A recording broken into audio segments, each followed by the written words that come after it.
Selfing.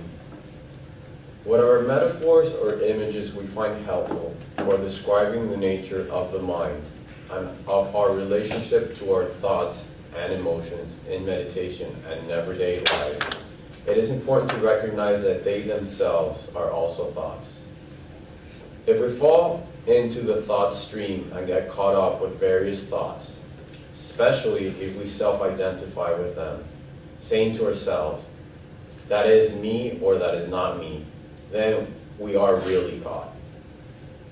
For this is where the ultimate attachment arises, with the identifying of circumstances or conditions or things with the personal pronouns, namely I, me, and mine.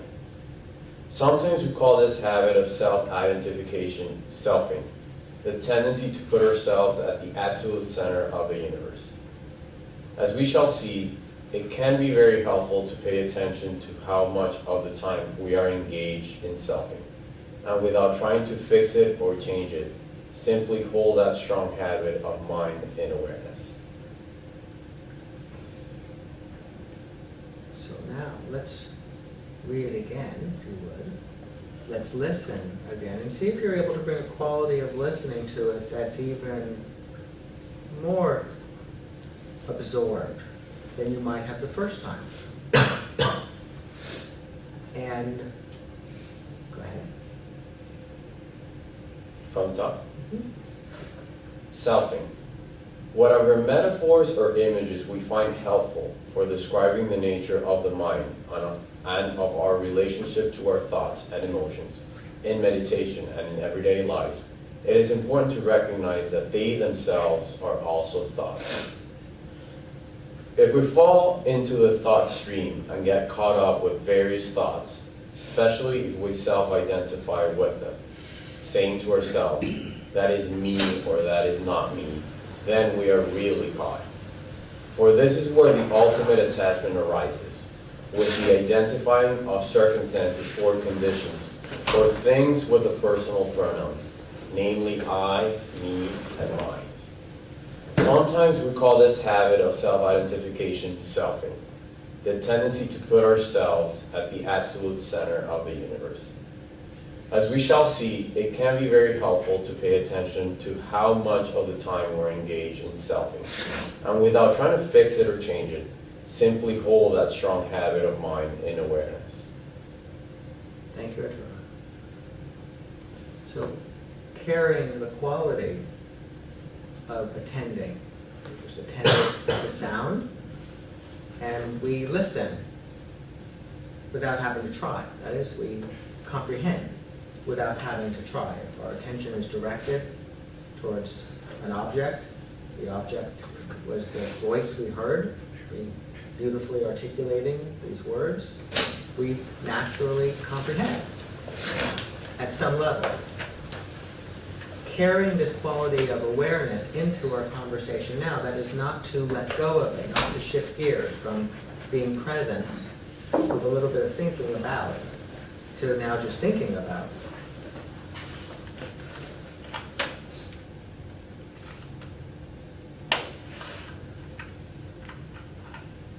What are some of the ways in which we self?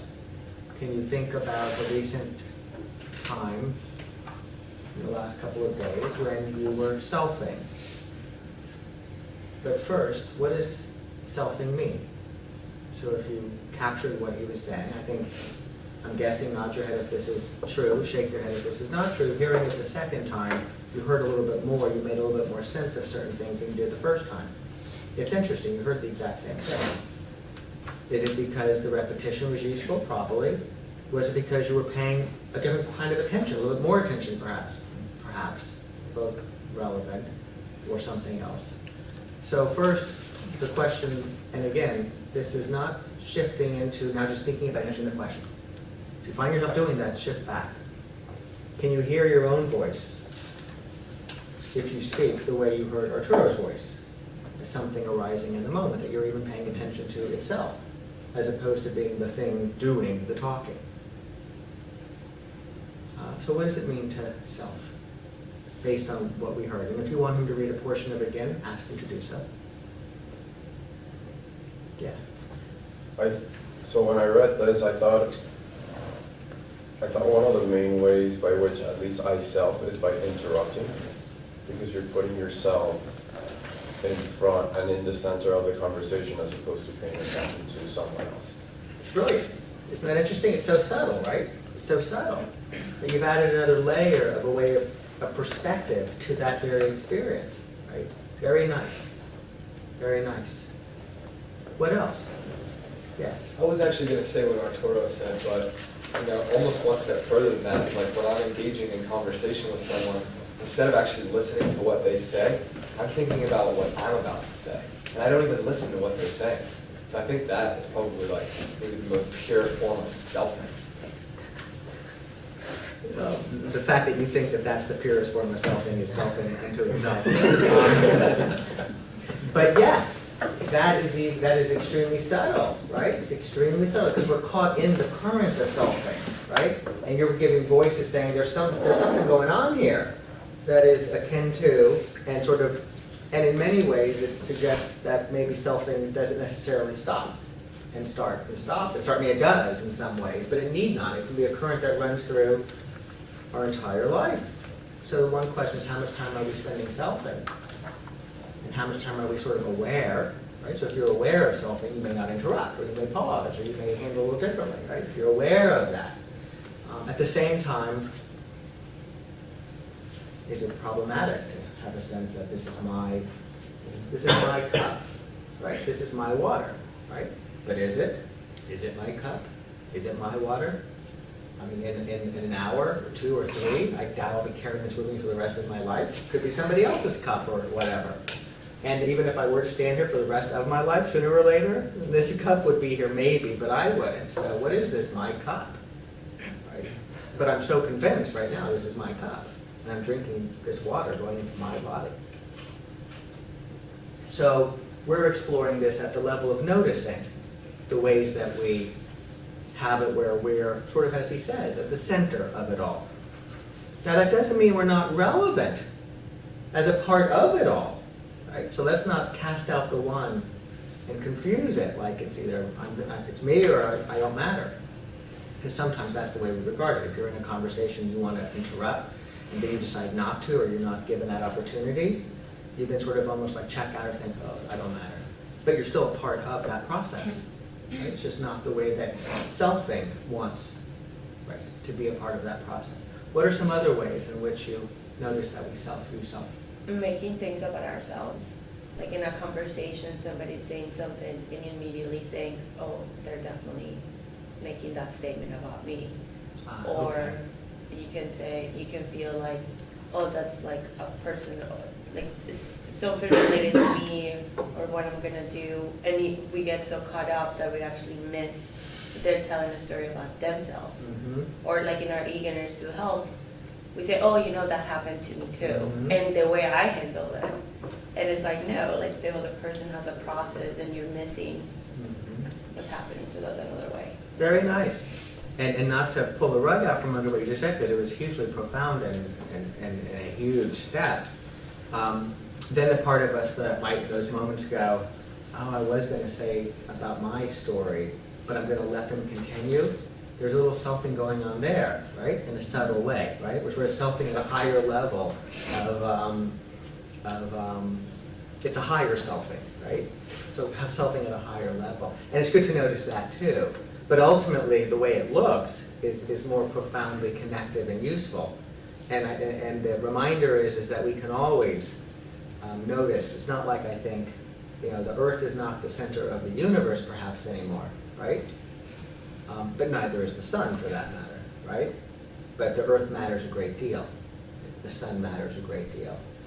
But they don't think too much about themselves, and they still matter. So very nice. Yes? So this is a little more, maybe, I'll just say it. When you're walking, like let's say you're walking around the lake or from the parking garage to campus, and you're like crossing on the Fake Bridge and you're just thinking to yourself everything you have to do and everything that's stressing you, and then I need to talk to this person and send this email, and you don't look up to notice how beautiful the palm trees are and the lake and the chalet, the sun, and the sun, whatever. That is in a way selfing to the detriment of the part of you that just wants to be aware, and you're getting caught up in the very deeply emotional part of you that is selfish always, because it's driven by emotion. Okay. And I take it you mean selfish as a descriptor, not as a judgment. Right, right. Very nice. And yes, Self-ish, so- so it's all about the self. yeah, very nice. So and what's nice there also is, so this is speaking in some ways, why does this matter? Why does it matter to be sort of reflecting on this, right? So that we can not miss, right? That which, as you first says, what we really want to experience at our deepest levels, perhaps, or not miss the conversation and the import, or not have it where we shift things in a direction that has it where not only do we disconnect with somebody perhaps, but we miss, as you said, what it is that they have to offer us, or thank you very much, Deb. Good morning. So, if you would, Arturo, since you read it so beautifully twice. Now, some of you think you know what I'm going to say, right? Like you think you know what I'm going to say. Yeah. What am I going to say? Read it for a third time. See, I don't have to say it. My selfless friend over there Very selfless. will allow it to be said without having to think. You probably didn't think. I wonder what he's going to say. Let me try to figure it out, right? Did not- You probably thought you were right. I thought so. Am I? Now you are. And did anybody else think I was going to say that? Yeah. It's a curious thing. We think we know, right? Sometimes we do. There's a little self-thing when we think we know, right? If we think it a little bit more than we could possibly actually know for sure. So if you would, and so what we'll do is this. We'll read it one more time. If you think you've heard it, I can assure you, anybody here going to recite it verbatim? Anybody here going to recite with clarity what each of its aspects were? All right, so we know that. So don't let the fact that you're hearing it for perhaps the third time. And Paul Singerman reminds us that even if you pay really close attention, you're going to miss part of it. For example, somebody walked into the room when you were reading it. Some people looked up just to see who it was. It makes perfect sense. Do you think you were attending with as much? Do you think you were even aware necessarily of that loss in data collection? Maybe, maybe not. It's an interesting thing. So, you'll read it one more time, and then we'll do a practice.